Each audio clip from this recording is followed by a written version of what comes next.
So, welcome everyone to this talk on Emotion Awareness Day. Um, I have with me Leslie Greenberg. He's a psychotherapist and also a researcher, and he is a rock star when it comes to emotions. So, he's the best person to talk to when it comes to figuring out why emotions are important. And that's what we're going to find out and talk about today. So, welcome, Les. How are you? I'm good, thank you. How are you feeling? I'm feeling very good, calm, and excited. That's good to hear. So I wanted to um, I wanted to ask you just a bit about your background because um, I know you a bit, and I know that you didn't start out as a researcher on psychotherapy and emotions. You started out as an engineer, and I think All for most right. people, our typical engineer person is not someone who is very into emotions. So, how did an engineer from South Africa ended up as a researcher on emotions?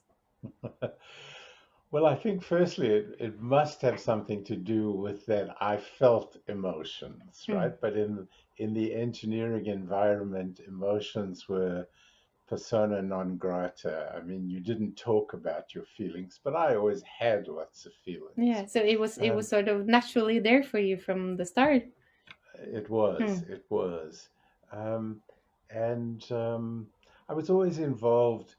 The funny story is, I became an engineer because liked working with people, which meant also being sensitive. Because I wanted to become a nuclear physicist, which was very sexy at the time in the 60s.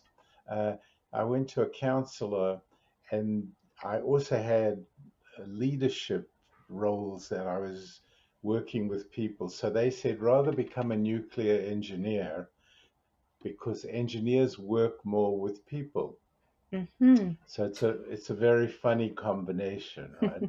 But what actually happened was, uh, I always knew more than I could say, right? Hmm. So I had a belief that there was a gut feeling about things. And in my final exam, I solved a math problem that nobody else in the class solved. And I was always fascinated with, how did I know how to solve it in that way? Hmm. And so that was a growing kind of interest, that I knew more than I could say, Hmm. and what was the source of that knowledge. And eventually that became an entry into emotion. Huh. So that's interesting. So you were very curious about emotions then, I suppose, at some stage there. Yes, Yeah. Yeah. yes. And also, I had a group of young friends, and I think we talked. Emotions were a lot about understanding our girlfriends. Hmm. We would talk to each other, Yeah. and we would actually be talking about our feelings, but it was couched in how to manage relationships with our girlfriends. Oh. And also, my late wife, was a psychologist, Hmm.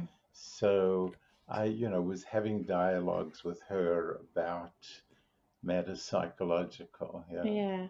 So it seems like emotions has always been a big part of your life and who you are, and then you started working with it as well after a while, Yes. after going through Yes. the chapters of love and trying to figure out that, and Y- then you started being a researcher on emotions as well. yes. Mm. Yes.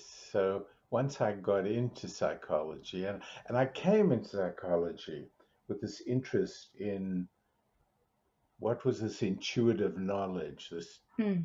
private knowledge, that we somehow knew something, but we didn't know how to Have words say for what it. we knew. Yeah. Yeah, we didn't have words. Yeah. And slowly I started looking at that, and at emotion in therapy, and saw how central emotion was in therapeutic change. Hmm. Hmm. I saw that when people people could talk in two different ways. They could talk in a more talking about fashion, which is more rational, Hmm. or they could talk with feeling. Mm. And then it was when people talked with feeling that things happened, Hmm. and they both went deeper into what their issues were, and they also changed more. Hmm. So you saw this very sort of potent change mechanism when people actually spoke their emotions, not just had them or spoke from something Exactly. else. Yeah, Right. that's And it was interesting. like, it was not so much what people said, Mm. but it was how they said How it. they said it. Yeah, Yeah. yeah. So their voice, their face, the Mm. amount of emotional arousal. Yeah. So I think that's one of the very interesting things about emotion because as you're saying, it's a very private phenomenon. Like it's inside of us. It's a big part of who we are and what we feel. But then we can also see it on the outside, right? It's a way we can read emotions on other people and Right. yeah. So yeah, I mean, that's important. So the inside is on the surface. Mm-hmm. It's both inside, but it's also there in our expressions, our faces, our way of saying things. Yeah. So yeah, Mm. So if you were to try to explain to people who feel emotions and have emotions, because I guess everyone do. yes, Yes. certainly everyone has emotions. Hmm. So if you were to say what is, or answer the question, what is emotion? What would be your answer to that? I think it's taken people many years to come to it, and nobody has a clear definition of what is emotion. Hmm. An emotion isn't just the feeling inside. The probably most important thing is emotion is actually a tendency to act. Hmm. So fear organizes me to run away. Hmm. Now, fear isn't running away, but it sets me up to be ready to run away. Hmm. In anger, it sets me up to puff, puff up, grow bigger, and thrust forward to protect my boundaries, make myself look more dangerous. Hmm. So, emotion, uh, it doesn't answer, well, it sort of answers what is emotion. Emotion is action tendencies, Hmm. emotion is a feeling, Hmm. and emotion is information. Hmm. And probably that's really what's important for people who see emotion just as a secondary kind of thing. Yeah. Emotion is giving me information. It's giving me important information about my well-being, about what's good for me. Hmm. And so if I don't pay attention to my emotion, I'm not really reading, I'm not really benefiting Hmm. from. I have an intelligent system. My brain talks in two languages. It talks in words and symbols, Hmm. but it also talks through my body Hmm. with emotion. Hmm. And it's giving me important information. So when I see something threatening, my body reacts with fear. Hmm. The emotion When of I fear. Yeah. The emotion of fear, Hmm. which is a feeling and a tendency to run away. Yeah. When I lose something important or there's a disappointment, I immediately feel a loss. I feel sad. Hmm. That information comes to me through my body Hmm. long before my head Hmm.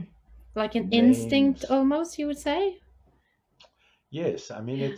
it's almost like an instinct, but Hmm. it's an automatic tendency. Hmm. Hmm. Um, I mean, it's not an instinct in that we learn what to be emotional about. So when children come into the world, Hmm. we don't teach them how to cry. Hmm. We don't teach them how to be angry. They have this, right? Hmm. It's innate, it's inborn. But then what they become angry at and what they become sad about develops over time. Hmm. So it learns, but it's always telling us whether our needs are being met or our needs are not being met. Hmm. So it's giving us that information. So an information system telling us whether we need something or not, whether our needs are being met or not, really. Yes, Yeah. and an intelligent information system. Oh, so you have to say a little bit more about that, because um, I think when a lot of people hear emotion, the word emotion, they think that it's an irrational, maybe even unintelligent thing. It's something that's in the way, something that interrupts us in being, rational and grown up, even, and all these type Yeah. of things. So, is that a big misunderstanding, you think?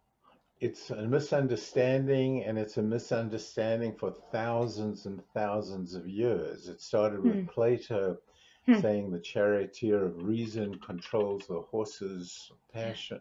Huh. So it's always been like we have to control our emotions. Hmm. But the biggest revolution has occurred in the last 30 years or so of understanding that emotions an intelligence system that gives us information about our well being. Hmm. It's neither rational nor irrational. Hmm. It's telling us whether things are going our way, Hmm. whether our needs are being met. Hmm. So it's giving us information about whether we're meeting our goals. Hmm. And it gives us that information very quickly and through our body. Hmm. Right? So, So if I'm feeling angry, what is that telling me? so it's telling you that you have been treated unfairly, Mm. or that your boundaries are being violated, Mm. or you're being frustrated to achieve a goal. Mm. But now is where the complexity comes, right? Mhm. Because emotions are more complicated than they may appear on the surface. Hmm. How is that? They may look like one thing on the surface, but there may be something deeper sort of below. Mm. So if you're angry, Mm. is that really your first gut response? Mm. Or were you actually hurt? Mm. Or did you feel fear or Mm. shame? And then, because that emotion is not acceptable to you, Mm. or you haven't learned to pay attention to it, Mm. then you feel a second emotion. We can call it secondary, and your Okay. anger is secondary. So you might be angry, but really you're hurt. Mm. So it's like we don't always feel what we think we feel. Like sometimes when we feel something, that's not how we really feel. Like, Right. I yeah. mean, the Mm. emphasis lies in really feel, Yes. right? Because Mm. you do feel the anger. Yeah. So Yeah. it's not that you don't feel what you think you feel, but there's more there, Yeah. right? The Um, information is more complex in a exactly, way. Yeah. exactly. Okay. And so you really have to pay attention Mm. to what's most primarily there. Yeah. What's the very first thing you're feeling? Mm-hmm. So how do we do that? Because I think a lot of people will recognize this. That sometimes I think I feel angry, but then if I start talking about it, then suddenly tears will come, or I will start feeling something else. Maybe maybe feeling sad about a loss, or shameful, as you mentioned. And then you Yes. end up feeling a bit. Okay, so what was all this, and how do you figure it out? So, I mean, the first thing you've mentioned already is you Mm. first have to notice or register that you are feeling something. Okay. But then, how do you figure out is that your real feeling or do Yeah. you have other feelings? Mm. Well, you have to slow it down, firstly, Okay. So slow right? down. Then slow down. Mm-hmm. Then you have to put your attention into your bodily felt feeling. Okay. So it's like a go to body movement. Go to your body, Yeah. yes, Yeah. or your bodily sensation, even more than, but movement too, but your Mm. body sensation. Mm-hmm.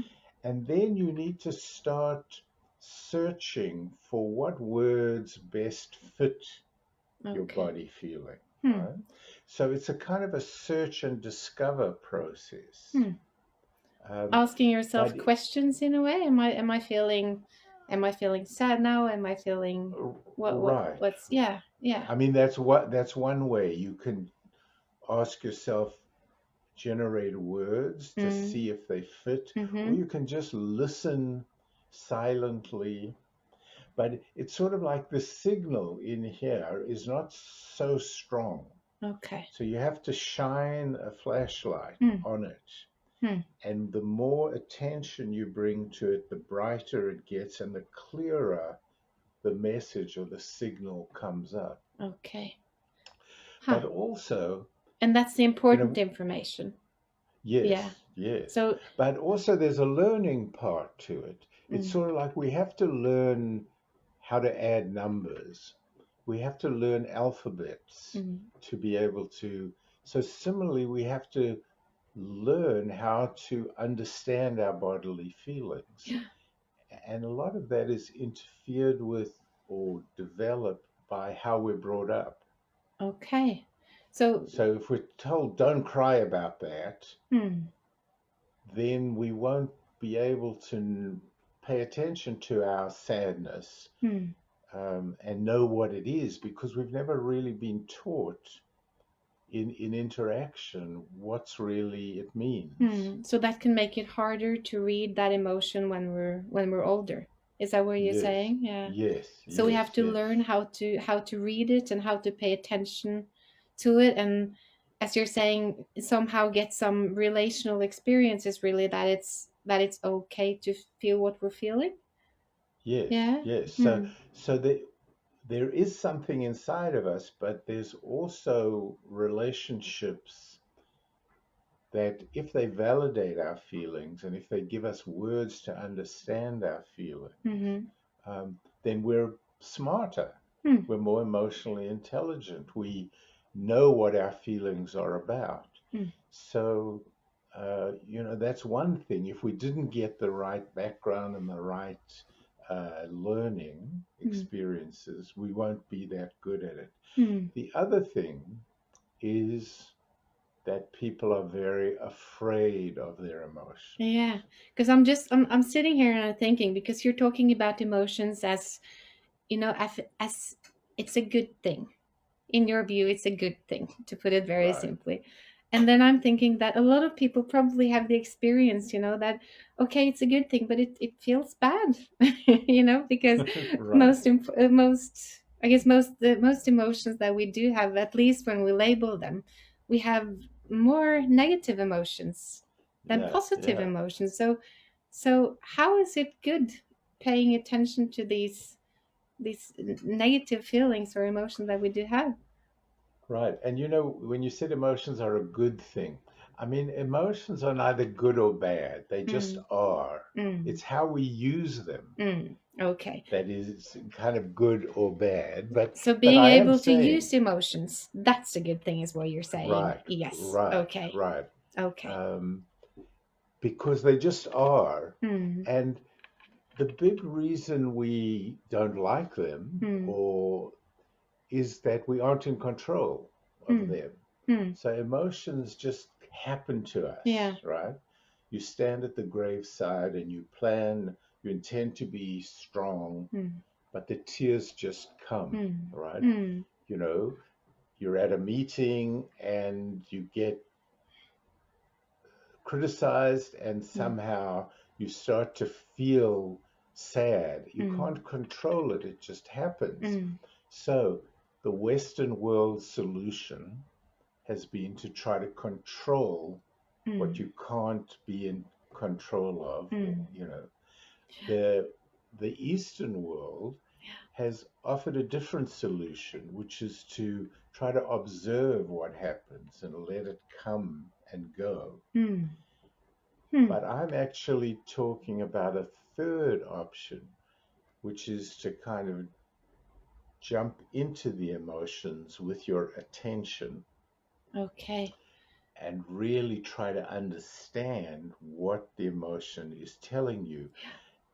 And it's there, so you'd best pay attention to it. Hmm. So it's like not just sitting there watching watching the water run, or not running away from it, but jumping in it in a way. Yeah. Yeah. Which means you Hmm. have to face your pain. Okay. You you have to go into it in order to come through it. Okay. So that's a very understandably scary part then. That's the scary Yeah. part. But it's scary because emotions just are. Mm. We can't control them. Mm. So they may do things we don't like. Mm. Like they may lead us to want to cry in a Mm. public meeting where Mm. we don't want to. Mm. So our image of how we want to be Mm. gets in conflict with how we are. Mm. And now it's not to say that in real life you always should express every emotion you feel. No. It's a complicated social experience, Mm. right? But you should recognize what you feel. Mm. And then you have the power to then manage, what do I do with it? Do I express my anger?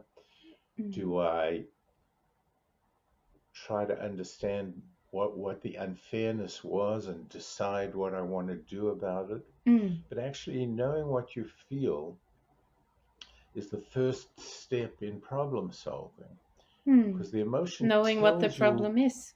yeah, it Mm. tells you what need isn't being met or what's going wrong. Mm. Then you bring your mind to bear. Yeah. So Hmm. So what you're saying is bringing, that if we don't sort of jump into the water, if we don't pay attention and figure out what it is, then we're also missing this very important information about what we need. yes, And then um, getting that information again is what will make us able to feel better, I guess, or live our lives in the way we need, or well, that's the first step. that's the That first step. Okay. right, that Ha. that, that we we ask what our emotions are, Mm. but we also need to sort of ask ourselves whether the emotion comes from our past or Aha.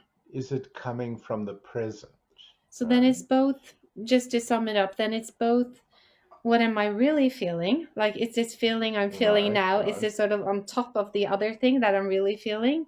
And now you're also saying that is this emotion that I'm feeling, is it new or old in a way? Is it happening now Exactly. or is it something that is Right. from Or the is it a past? response from the past that I'm having in the present? Okay, so can you give an example of that? Because that's interesting. So if I walk into my boss's office and my boss looks uh, annoyed, Mm. do I suddenly start having butterflies in my stomach because I had a very critical mother Okay. and that I always felt very afraid that she was going to invalidate me or Mm. punish me, right? Mm. When I see my spouse, uh, their left eyebrow raises, right? Mm. Do I suddenly want to run away or do I suddenly feel like hiding Mm. because I'm afraid or ashamed or feel inadequate? So Mm. I'm reacting to something in the present, a small cue often. Mm. A small cue of something that that really has a background or has a long lines back in history, you're saying. Right. Of The painful mind's experiences often then, I right, suppose. right. Yeah. Of painful and undealt with experiences. Okay. Experiences that, never got dealt with emotionally intelligently. Yeah. I never really got to know what I felt. I never really got to understand the whole Mm. situation. I Mm. never got comfort or support for that emotion. Mm. So one of the things that affects us most is our unresolved emotions from the past. So Okay. we can call those maladaptive emotions. Okay. And what does maladaptive mean for people who haven't heard So that word? right. So adaptive means it helps me cope with the situation, right? Okay. So healthy emotions help me deal with the situation. Mm. Maladaptive means I have the emotion, but it's not helping me deal with the situation. So if I suddenly run out of the boss's office, Mm. I'm not dealing with the present situation. The No. boss isn't really angry Mm. at me. Mm. Or if he is, it's not dangerous like it was in the past. Like So it that's was when it not, was my mom being critical for a child, which is yes. very dangerous. Okay. Yes, Okay. yes. Hmm. Um, So maladaptive means it's no longer helps me deal with the current situation. Right? So that And sort of pinpoints, I guess, the use of emotions that you were talking about earlier. That the function of emotions is really helping us, giving us information about what we need. But in this case of the maladaptive emotions, it's like the old ghosts come back and they sort of interfere with the emotions, giving us the message that we need to function and handle our here and now in a way. yes, Yeah. yes. Mm. So you see, we want to have the emotion. We want to pay attention to it, bring that spotlight. Mm-hmm. But then we need to bring our minds and our thinking Mm. to our emotions. So we bring cognition to emotion and start to make sense of it. Okay. And some of the thing is, what is it? What's it telling me? What need is not being met? But another piece is this a reaction from my past, or Mm. is this really a reaction to the present? Okay. So we're working to make sense of our emotions. Mm. Hmm. And I suppose this is something you have a lot of experience doing in therapy. Yes, Yeah. I mean, we're helping people in therapy Yeah. really both first know what they're feeling, Mm. then accept what they're feeling, because often people want to push it away, Mm. and then face and tolerate the painfulness or the fear. Mm. Uh, people often don't want to feel their feelings because they feel the feeling will overwhelm them. Mm. They're afraid of it in And a way. they're afraid of it, but Mm. they're afraid that what it'll do is it'll overwhelm them such that they won't be able to cope. Mm.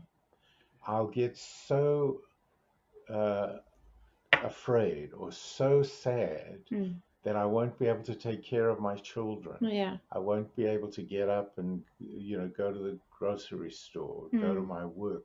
So they're actually trying to control their emotion Mm. to protect themselves from Mm. the dangers.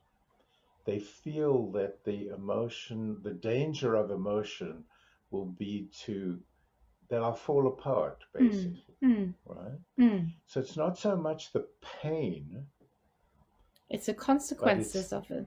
it's the consequences, Mm. exactly, Yeah. that I'll fall apart. So Yeah. they're trying to hold themselves together in order to not fall apart. Mm. So they're struggling to survive. Mm. But therapy is to help you feel the emotions in the right way, at the right time, with the right support, Mm. so that you won't fall apart Mm. and that you can begin to listen Mm. to what the emotions are actually saying Mm. without that dreaded fear that it'll destroy me. Mm.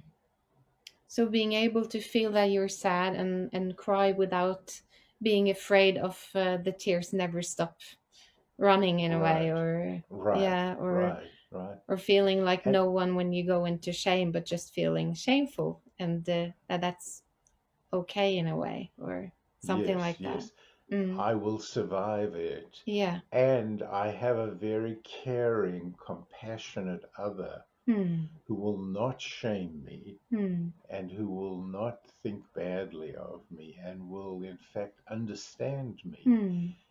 There's something about being human that we need others Mm. and we benefit from the compassionate empathy Mm. of others. Yeah. And when we have a kind, caring face, our brain, in fact, Mm. is always reading for safety. Hmm. Like So it's there's wired some, for it in a way, it's like a why yeah. it's wired for it. I mean, Yeah. there's research that shows Mm. there's neuroception. Mm. The neurons perceive. So there's a face to heart connection. Mm. You read my face and my voice, Mm. or your nervous system reads my face and my voice and judges, evaluates whether it's safe or not safe. Mm. And it slows my heart down or races my heart. Mm. So we don't sort of go through, oh, you are safe, you are kind. Mm. Our body automatically reacts to that. Mm. And Mm. when we're in a safe environment, we're more able to let down our protective barriers Yeah. and allow ourselves to feel Mm. these feelings which we're afraid of. So is what you're saying is that we to sort of learn to be better at feeling, if I can put it like that, then we need a safe environment to learn it. Yes, Yeah, and therapy is yes. one of them. But where's the best place to learn how to feel? I believe the best place to heal what you feel Mm. is an intimate couple relationship. Mm-hmm. So If the you can be truly accepted by another for who you are and what you feel, you come to be more self accepting. mm, So I do think that it's very relational. I mm, mean, it's a good question. mm. Um, and I, But that's an I, interesting, and I think it's a very good thing for people who haven't had the safest childhoods, for instance, because a couple you can find also when you're a lot older, and older than that, and older than that. Does it sort of mean that this can change whenever, you can um, that you can develop into feeling your feelings more safely, even at a very late stage in life? absolutely. I'm working with a 65-year-old man in his Hmm. second marriage. Hmm. And for the first time, he is trusting Hmm. and opening up Hmm. to his partner. But, relationships take work. Hmm. So it's not just simple. I mean, you really have to go through it in a slow set of steps where you build trust Hmm. and come to know you can really rely on the other to be there for you and to accept you. Hmm. And then that helps you in yourself. But I guess the other way, because you asked, how do you best do it? Yeah. Like I said before, we learn arithmetic or math, we learn how to spell, to be literate. Hmm. So, emotional literacy, the ability to really be able to speak your emotions, comes with a kind of learning, Hmm. putting. I mean, it involves you go to lectures, you intellectually understand how emotions are important, and eventually you have to practice. Okay. Hmm. And often they're groups like Yeah. self-learning Hmm. experiences. But I suppose what you're saying is that you can learn it from many places, and even just like knowing how it works, knowing what emotions are, knowing what they probably want to tell you, just by knowing, like you said before, that when you're angry, it's probably because there's a line that's been crossed, or when you're sad, it's probably because you lost something. So just knowing Yes. that these are it's complicated, but still sort of Yeah. straightforward signals in a way. It's a very different way of thinking about emotion than thinking that it's irrational, that it's something that interrupts us from being, Exactly. yeah. And I suppose Yeah. having Yeah. an emotion awareness day might help as well. Absolutely. I mean, Yeah, that's one of the reasons to have that, right? yeah. And what's also important is just because we've both been saying you may be angry because you're really sad, but Hmm. it can also be true that you can be sad and crying because you're really angry. Hmm. So it can So be it's not, always. you're right, it Yeah, can be both yeah, ways. And so you have to really bring attention to what is really going on in you at this time. yeah.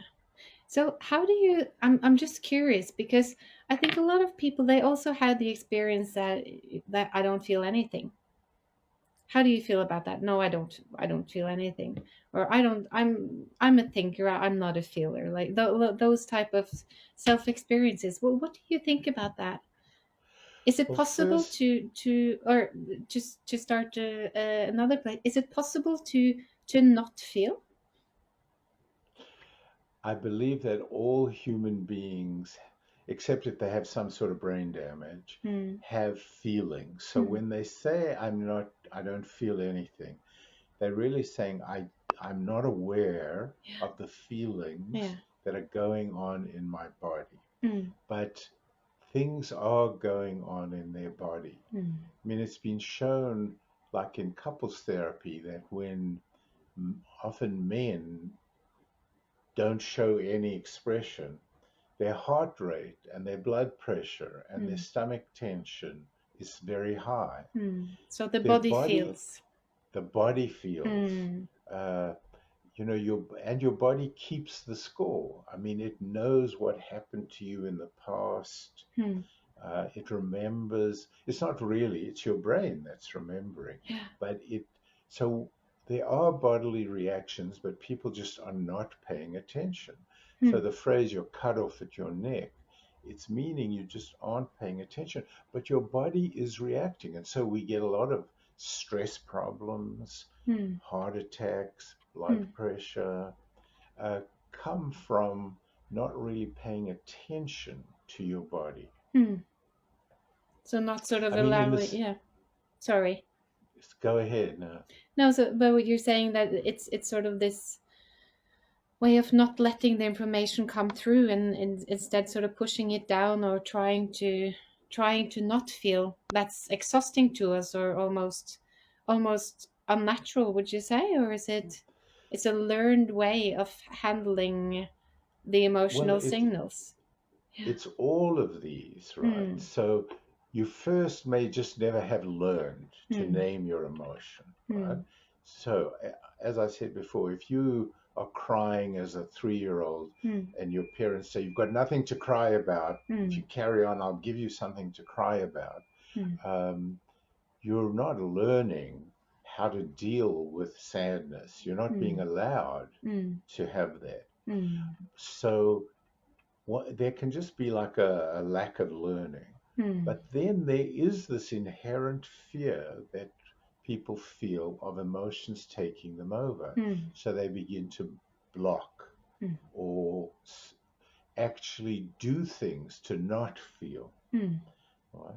And if you have been deeply hurt in your life, say as a teenager, you may sort of vow, I'm never going to feel again. I'm never Hmm. going to need again Hmm. because not getting my needs met is just too painful. Hmm. So you start actively, I mean, you may use substances, Hmm. sex, Hmm. um, different self harm, Hmm. all of ways of not feeling. Hmm. Or you develop more automatic internal processes of not paying attention to your emotions. You squeeze your jaw, you tighten your neck, and you walk around like that as the normal. Hmm. But actually, that's a reaction to try to protect yourself from feeling your emotions. Hmm. So people engage in lots of self-protective devices, or Hmm. you can say defenses. They defend themselves from feeling. Hmm. Hmm. And that's fear-based, it's Yeah, fear-based. and it makes sense. What we talked about before as well, that emotions are very powerful and often they're painful as well. So we protect ourselves against them. But what you're sort of saying is that it's when emotions become, or one way emotions can get bad in a way is also when we don't invite our intention uh, to see what they are, or try to sort of figure out what they're telling us and not use this intelligent emotion system. Yes, so, Mm. so there you're pointing, if we're taught, we value rational education, Mm. and if you start believing Mm. that emotion isn't useful, it's just an epiphenomena, it's like something to be got rid of, then you don't bring your intention, as you said, Mm. to starting to listen to what your emotions are telling you. So, very interesting. I'm thinking that a lot of people, we don't always feel like we're feeling in a way. We feel like we have these experiences that are often, they have other words than the feeling words, like feeling self-critical, for instance, or feeling in love. It's also, I think, something that people say, it's a feeling. But if you were to sort of deconstruct this phenomenon a bit, what are we really feeling when we're feeling self-critical, for instance? Yeah, self-critical is easy. Love is difficult. Okay, so we'll start on the easy one. So, when we're self-critical, or when people say I have low self-esteem, Mm, these are all other ways of talking about a feeling of shame, feelings of shame. right? Mm, Feelings of shame, inadequacy, yeah. feeling defective, deficient, not good enough. Mm, Right?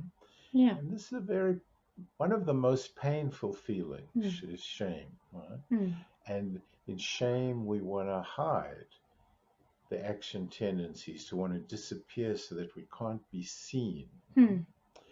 And so self-criticism really is the internal process that leads to shame. Mm. Um, So so what when what is the someone's hiding, feeling of shame telling us that we need? If we were to pay our attention to that then and see, okay, yeah. so I'm being self-critical, I'm feeling shame. How can that be So, useful to me?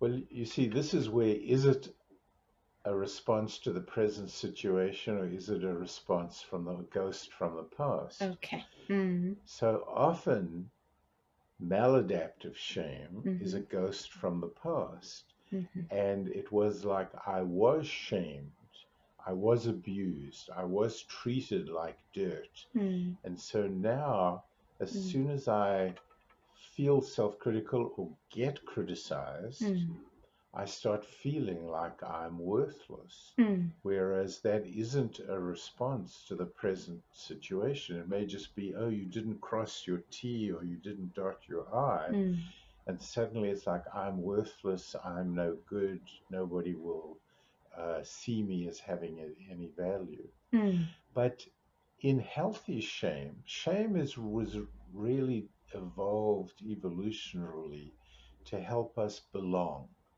To help us belong.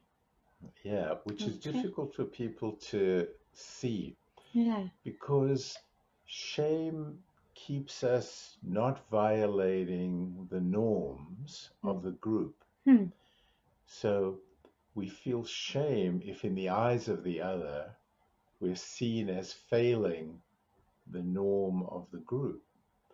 And mm. so then we don't let it be known, or we try not to violate the group's norm so that they will allow us to belong to them. Aha. Hmm. So, So when we're feeling shameful, the information in that feeling, even though it is painful, is sort of telling us how to make sure that we still belong in the group. Is that what you're yeah, saying? Yeah. it's giving If us it's new. it's giving us Mm, information that helps us not violate the norms of the group, so they'll kick us out, mm, right? mm, So, for example, if you soil yourself, you have a bowel movement in public, mm, you're going to feel a lot of shame. And that shame is there to protect you from the group excommunicating you because you're disgusting. So yeah. you will try very hard not to soil yourself in public. And if you do, you will try to hide it. Thank you for Um, giving that very concrete example because at least it makes it very clear. But then what about what's the important information then, or what is, you said it was a difficult one and we don't have that much time, but what's the feeling when you're feeling in love? nobody understands what love is. So that is a Um, mystery. Emotions are not, but being in love is. Is that what you're saying? uh, well, as you said, there are many more negative emotions Yeah. because they evolved to protect us. So we have more negative ones. Okay. And then there's joy and excitement and interest. But I think love is a very complex emotion. So it consists of a variety of different aspects. There are different kinds of love. Mm. So it's not a simple emotion. Mm. And it causes people and scientists a lot of confusion. Mm. Okay, so no clear-cut answer to that one then. What is love? Right, right, No. right. But love opens us up. It's a positive feeling, but it's a very Mm. complex one. Yeah, of course it is. Mm. So before we round up this talk, do you have a favorite emotion? One would expect to say a favorite emotion is love or joy, but really my favorite emotion is sadness. Is it? Ah, Right? can you elaborate a Sadness, little bit? Your favorite yeah. emotion is sadness. So what does that give you of important Sadness, information? it gives depth to Hmm. life. Hmm. Um, I love listening to tragic operas, um, and there's a certain um, deepening, and it also evokes compassion. Hmm. And so I feel very tender towards sadness, Hmm. towards others' sadness, and towards my own. But in actual fact, I've discovered in therapy that probably anger is the most important emotion that people have difficulty acknowledging. And that anger actually brings self confidence, it brings assertion. Hmm. This is not destructive anger, Hmm. but it's assertive anger. So it's my favorite emotion in therapy to, to, So a to favorite help emotion people. in life is sadness, and the Right. favorite emotion in therapy is anger. So it sounds like people need to be a bit more angry then, I suppose. Yes. Yeah, Uh, in an in adaptive an way, ass- in an yes, assertive way. in an assertive way. Okay. So thank you so much for letting us in on the mystery of emotion. It sounds not so mysterious now, but very complex. Very Right. Yes. complex, but a very Yes. intelligent system telling us what we need to reach our goals really, and to give us information that we're not when we're off road and don't want to be in a way. Yes. Mm. Yes. That's a good summary. Right. Okay, thank you very much, Les Thank Greenberg, you. and have a Thank very you. nice emotional awareness day. Right. You too. Okay, Right. bye bye. Bye.